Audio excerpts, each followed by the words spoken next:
All right, we're started. Here Awesome. we go. Well, do you want to introduce your podcast? Yes, absolutely. Okay. Welcome back to the Pursuit of Everything with Levi. And today, Cass is going to grill me like like I did at Grant. Maybe we should have had Mackie up for this one. Yeah, true. Testifying. Exactly. Lawyer, attorney is all words you need to hear. That's exactly right. Well, I just thought it'd be kind of neat, honestly, Levi. There's so many questions. You're so interesting. You're an intriguing individual that I think maybe we should flip the script and we hold the script and see what you have to say when the answers get fired or the I'm very questions get nervous for fired. this. Okay, I'm gonna do it a little bit. All right. We're gonna bring them back. The questions will bring it back down. Yeah, humbling. Exactly. Okay, so what I want to kind of start with is one of the things that I have been thinking about as I've sat here with you and kind of watched you interview other individuals is, you like to hear kind of about their story and their start, the things that maybe they struggled with that got them from point A to point B. So one of the questions that I was interested in was just take me back. How did you really get your start? That's a great question. I think like early in life, I struggled with how to fit in with like how the society norms are. This fits great for kids are going back to school today. I was not a good student. I didn't conform well to like the standards of memorization and regurgitation. And in my era, I went to high school in the mid '90s, and it was like everyone needed to go to college to be an accountant or be a nurse or something like that. And that just wasn't my vibe. So it took a while for me to like get footing and kind of figure out what I want to do. So right after high school, I moved to Alaska for a year. Okay. See, we're already getting things that's like a rabbit out of the hat. Yeah. What? Yeah. So I worked construction in Alaska for a year, which is funny because I'm the worst outdoorsman on the planet. So I should never be in Alaska or Montana. And here you are. And here I am. Yep. So I did that for a year, kind of made my way back to Montana. And then I kind of, bounced around jobs and bartended, bounced, worked at a trust company. And then I was getting married, and my wife at the time was a teacher. They weren't hiring teachers in Billings. So we moved to Las Vegas because that's where her dad lived, and they were hiring teachers there. So I got a job as a maintenance man at a big apartment complex, which is funny because my dad always jokes that I could never even fix my hair, let alone fix anything in someone's house. So I kind of moved up the ranks pretty quickly. I was a people person and got along. So I went from maintenance man, I was maintenance supervisor, and then they moved me into the leasing office. And that's kind of how my real estate life started. And then we decided to have kids, and so we moved back to Montana because we wanted to raise kids in Montana. And I got a job again at a property management company, and just kind of got into real estate in that direction. What do you feel like pushed you into the building and leadership, like rather than chasing more of that ordinary path? Because what I hear is you were, you went to Vegas, you did the maintenance man, you kind of dipped into real estate, came home, and then kind of did the same thing. What finally pushed you out of that into more of the leadership rather than just kind of that everyday grind? Well, it's funny. So I had two kids. I decided I wanted that, more stability, more, like the lifestyle that, you take care of your family, you work your 8 to 5. So I took a job at the housing authority and like got a government job, had every, weekend, 8 to 5, every holiday off, Veterans Day, President's Day, anything you can ask for, the good benefits, all that good stuff. And I was absolutely miserable. It was like the worst 6-8 months of my entire life. I hated every second of it. Wow. Just because it was those positions, if you work too hard, then you can't go anywhere. There's just nowhere. Mm-hmm. You mess it up for your coworkers. Yeah. They're like, why are you doing so much? I'm like, because I'm bored out of my mind. Like I was just dying. And there's nothing worse than boredom, I think. It was awful. And the one thing that we learned from our dad was it's hard work. He was a truck driver, grew up a farmer, like the 8 to 5 wasn't his game. It was, up at 3 a.m, work till 7 o'clock. There was no, and that's just who we are. We just pump work. Like that's just, and I think that's where you get fulfillment in life is where you have a project, you're pushing towards a goal, and those positions just aren't built for that. I mean, that's why you see all the cuts and everything, because people just want to sit there and do nothing. So I was studying for my real estate exam at the job that I was at, and I went into selling real estate. I quit that job. No backdrop. No, burn the boats mentality. Just go. So, Awesome. yep. So to take care of my family, I threw boxes at UPS in the morning, painted with my maintenance guy at night, to pay the bills. Because then when you're selling real estate, you don't get a check unless you sell something, and then it's 45 to 60 days after that. So, Did somebody tell you that you should get into real estate? Like, how did you end up? I always wanted to sell real estate. Not when I was young, I never thought I could be a salesman. But it just really fit. I was really good at leasing apartments. I was really good at, talking to the clients and everything. And actually the property manager that I work for here told me not to do it because they didn't think I'd succeed. I think they just wanted to keep me working, Sure. I would see that. keep you down sort of thing. Mhm. So I always thought it would be a good fit for me because the harder you work, the more money you make. And that's kind of the way I think the world should be. I don't think you should be guaranteed anything. You should get what you deserve. And then I sold real estate for a few years. And one of my big breaks was I landed a client. He's still a good friend of mine, and he's a builder here in town. And so I started selling new construction, which instantly a switch just flipped for me because that was what I was meant to do, was sell new construction. And he's still a great guy. I learned a ton from him. I learned how to manage jobs. And so I decided to do it for myself and started with one spec one year, and next year was 6, next year was 12. Now we're up to 60. Holy cow. That is kind of amazing that you just bet on yourself. Kind of one of the last questions that I have as far as like your foundation, what would you say that a single lesson from childhood that you still carry into your business life every day? Cozy's gonna laugh at me because it's a sports lesson. And I think every good entrepreneur you listen to, it's always like related to sports, like Kobe Bryant, Michael Jordan. I had a wrestling coach when I was, I think, in junior high, and he told me if you do the little things right, you'll do the big things right. And that's a quote that I tell my staff, my subcontractors. Cozy hears it probably 3 or 4 times. I've heard it either. Oh yeah, because if you do the little things right, you're going to do the big things. You have to, the devil's in the details. You have to, be prepared, get everything done, and you can't skip over the little things, or the big things will fail. Mm-hmm. I like that. If you had to describe yourself in one word, what would it be and why? Oh, that's a tough one.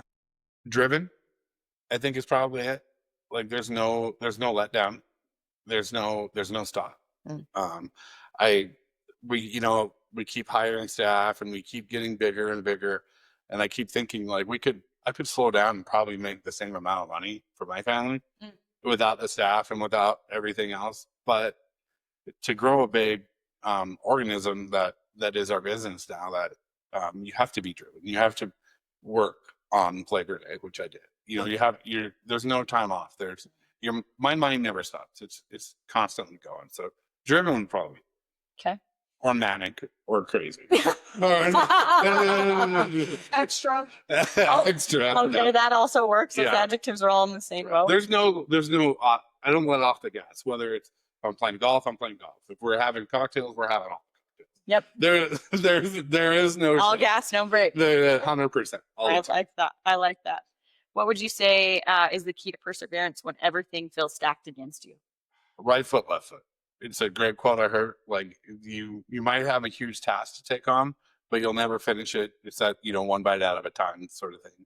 If you just keep, right foot, left foot. If we got to sell 100 houses, we can't do it without selling the first one. You have to keep moving. You have to keep busting through the walls and getting, being very goal oriented. Do you feel like when, as leader of the team and with Affinity, do you feel like there's been times where you've recognized that fatigue or burnout in your staff? And then what would you say has been one of the keys to encouraging them or keeping them on track? Or, do you feel like it's your... I was just telling Levi last week that I think I might just go be a cleaner. Right. Yeah. Leading people is the hardest thing that it's Why? the it's the hard because not everybody has the same goals. They don't have the same path. Hmm. Cozy and I are different because we are on the same path. I can, you talk trash to her and that gets the best out of her. The competitive nature of us is like, oh, this builder's doing more houses than us. We have to go beat them. But not everybody's wired like that. So you have to kind of figure out how each person is wired, what's important to them, Mm-hmm. what their how their lifestyle wants to be. Not everybody has to live like I live. The high stress, the risk. I mean, that's a big part of it. So getting to each individual's into their psyche and into what drives them is hard and fun all at the same time. Mm-hmm. And people are tough. Yeah. Yeah. Managing emotions is the hardest thing to manage. 100%. Yeah. It's that subjective that kind of, I think it's that gray area. I agree with you on that. And I'm not exactly the most caring person. It's like, Come naturally to you. no, feelings are tough for me. Okay. Well, that's maybe why we're going to work out. Yeah, Okay. I'll bring the feels and you can bring the hard line. I need some of that. How do you feel like you separate yourself from other builders in the industry? Our customer service is what sets us apart. I always tell all of our clients that every builder uses the same subs. We all use the same vendors. Our customer service is what sets us apart. Mhm. When I sold for the other builder, the two big complaints that I always got was not enough communication with the builder, and people didn't know where they're at with their budget, which is a big thing. Everyone's heard the horror stories of building a house and they go to closing and they're $40,000 over budget. They didn't know. So we have a couple of systems in place, systems and processes that that alleviate that, and the communication with our clients. Okay. And my person. That makes sense. I agree. Yeah. And your ready attitude. Yeah. What makes your work and your vision different? I think it's just bigger.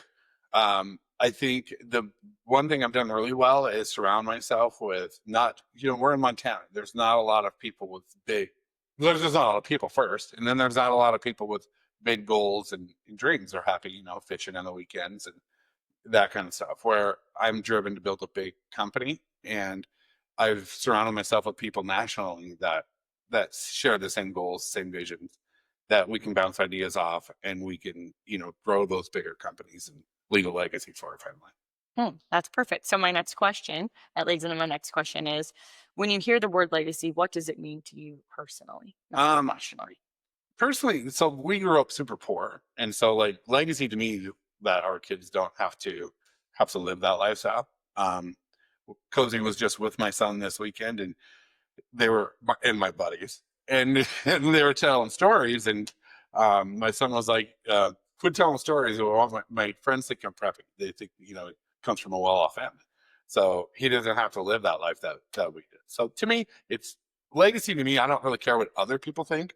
I care about what my people think, what my kids, my sisters, those people think, my wife, obviously. Think about how I've taken care of them and driven them to help their goals. I think I have a question off of that. How, because you grew up like poor and you have the drive to do better, how do you keep that drive alive in your kids when maybe they don't have to work as hard as you because they've been given more opportunity just financially? Yeah, that's a great question. And when you get the answer, you let me know. Yeah. So I'll say for Cameron, he does not want to disappoint his dad. Is his big reasoning for why he does things. He doesn't realize that he's obviously young and still trying to find where he fits. But even if he knows you're mad at him, he'll they'll get into it at first, and then he'll go think about it, and then he'll call back. I think I'm a big lead by example person. Like our dad did that with the work ethic. But I think if you lead by example, that it'll rub off like that drive. And if my kids want to grow up and be teachers or an assistant somewhere, I'm fine with that as long as they're doing it the best and they're happy. I mean, that's the hard part to find is what makes you happy. I wouldn't say taking on the risk and the stress level that I take on is the best way to do that, but that's what makes me happy. I'm not happy unless I'm, under a gun, have to sell something.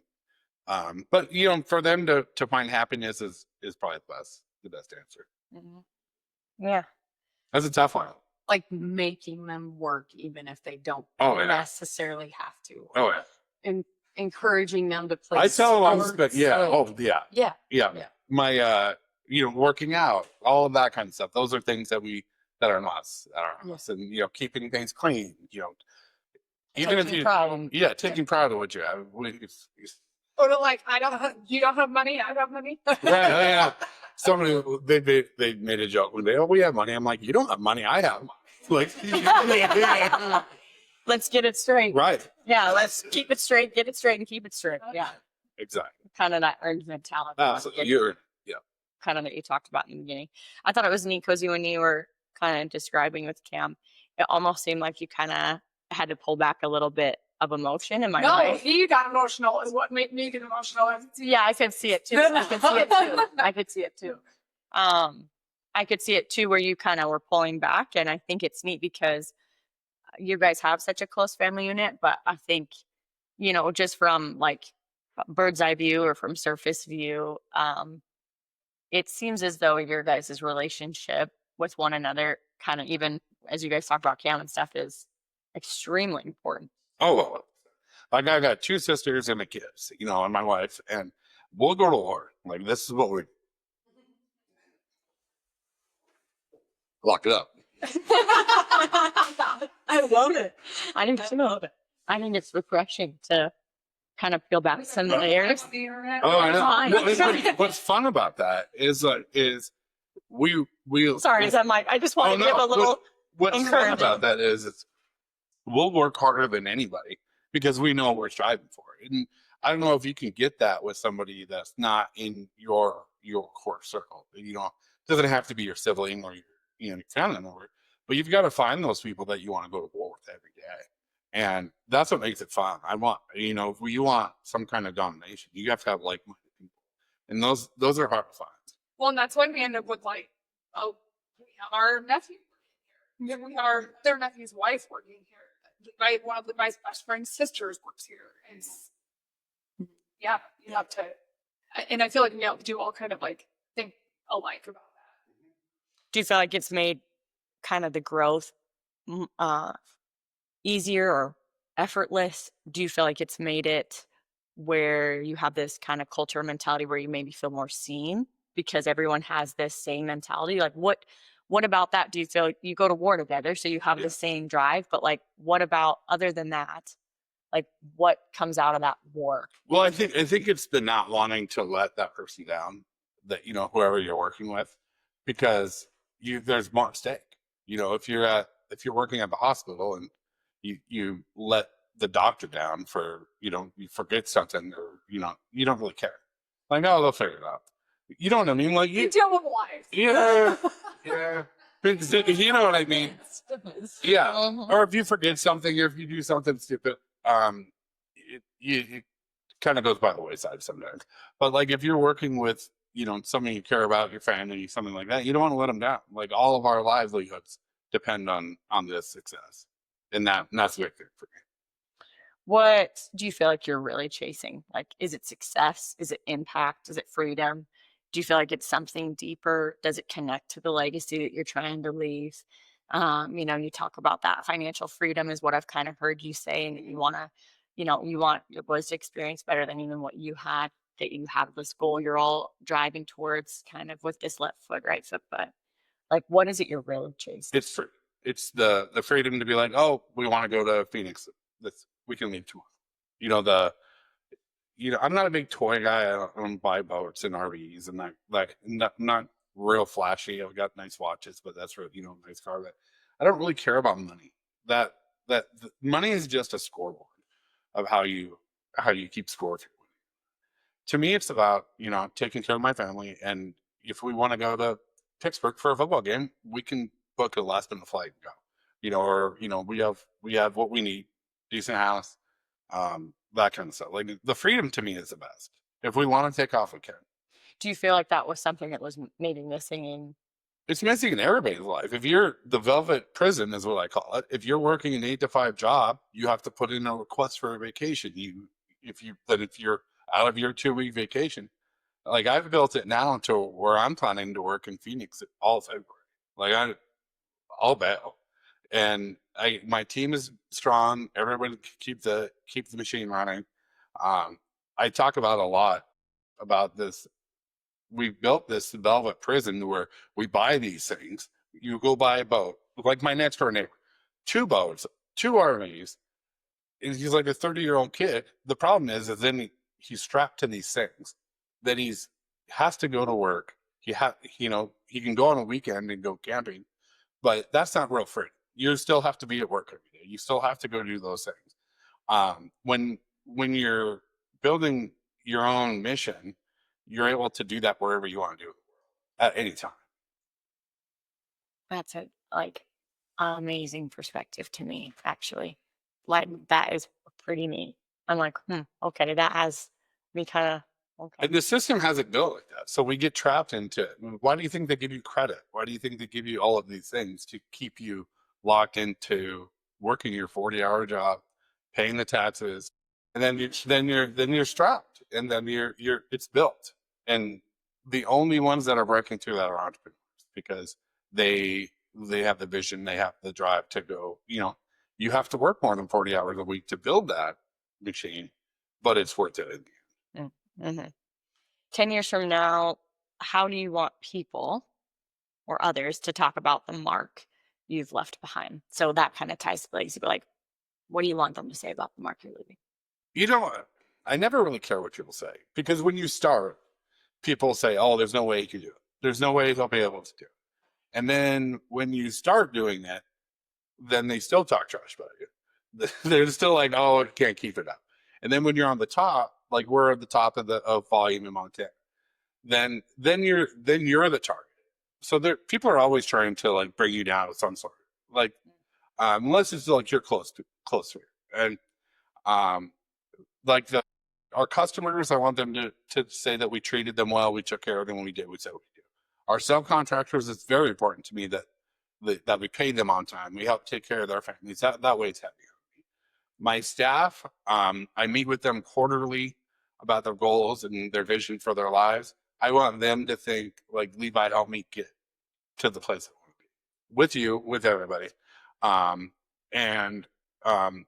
than that, I don't really care what anybody else says. As long as my customers and my staff and my close knit of friends, as long as they're taken care of, then I don't really care what anybody else says. Well, what do you feel like's been your biggest hack in entrepreneurship? Like, is it the shortcut? Yeah. What's your biggest hack? What's your biggest hack? If I were to start a business today, I would say learn sales. Sales is the biggest thing that you can make. You can make great income, learn the product, learn the systems, and then you can reverse engineer a business from that. But if you don't have sales, you don't have a business. If sales in your work ethic, you can't. A lot of realtors show up and then they watch HGTV, they watch the selling shit, $1 million listings, and they think they can work 3 hours a day and make it work. It's just not the case. Work ethic in sales is the only thing I'll get you. Do you feel like discipline or mindset has made the greatest difference for you? The more discipline I get, the better we get. It's when I do 75 hard, when when I'm locked in discipline wise, that's when we have our biggest growth. And that's probably one of the hardest things I have to deal with because I do like to have a good time. I do, but if I'm working out, if I'm drinking the water, if I'm reading, self-improvement books, our business does better and everybody's better taken care of. So it's a struggle. It's a muscle you got to work, but discipline's probably the biggest hack to get through. So you feel like it kind of doubles down on the mindset? 1,000,000%. Right. Okay. If you don't have a mindset for domination, I don't know if you'll have it in business. Like you can't be half pregnant. You have to be 100% in and want to go to war every day. And your competition's your enemy. And I'm friends with a lot of the people that I compete against, and they do think I'm overly competitive. But that's a them problem, not me. I love that. I try to curtail that a little bit. The long pause, like, I have to okay, be careful with my I work. want to go to war. Right. Yeah. You don't get to be Michael Jordan without working like Michael Jordan. Yes, yes, I agree. I agree. Yeah, mama mentality. And that you'll go. And that goes with everything. Like the you have to be physically, in shape, and that's a battle for me. I get chubby, but But then we see you do but then walks when you're on the ground. 75 hard, and that kind of thing. That mindset has to be there, and it has to be there for a majority of your life. Or the best part about business is that it's like a sport, but it never ends. My Braves suck this year, but they have an ending to the season. The best thing about being an entrepreneur is it doesn't end. So it's a lifelong sport that you can, if you're losing, you can make a comeback and do well. And if you have that mentality, that it's a lifelong journey that you have to tackle every day, you can't lose. There's just no losing. Yeah, because a real win is your consistency that you continue to show up regardless. Yeah. What would you say is your biggest flex? So one of the wins you're the most proudest of that speaks for itself. On my vision board was the gold Tony Soprano Rolex, and I got it a couple of years ago. That by far is my biggest flex so far. But I am buying a plane, so that will be it. Okay, I love it.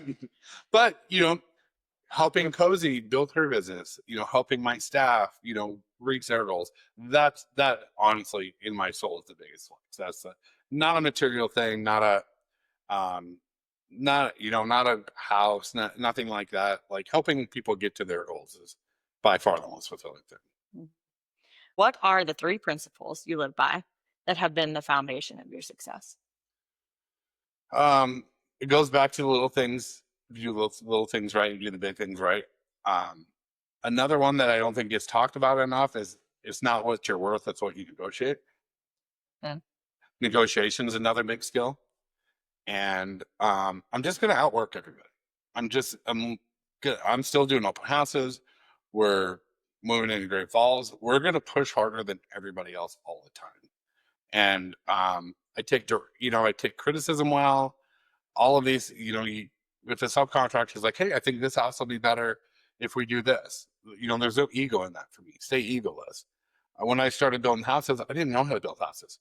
So I'd ask the subs, they'd say, hey, what should we do here? And I'd be like, hey, what do you think? You're the plumber. I don't know. And having that, not having the ego into that has helped. So those are probably the biggest 3. You just got to want more than everybody. Yeah. Got to keep going.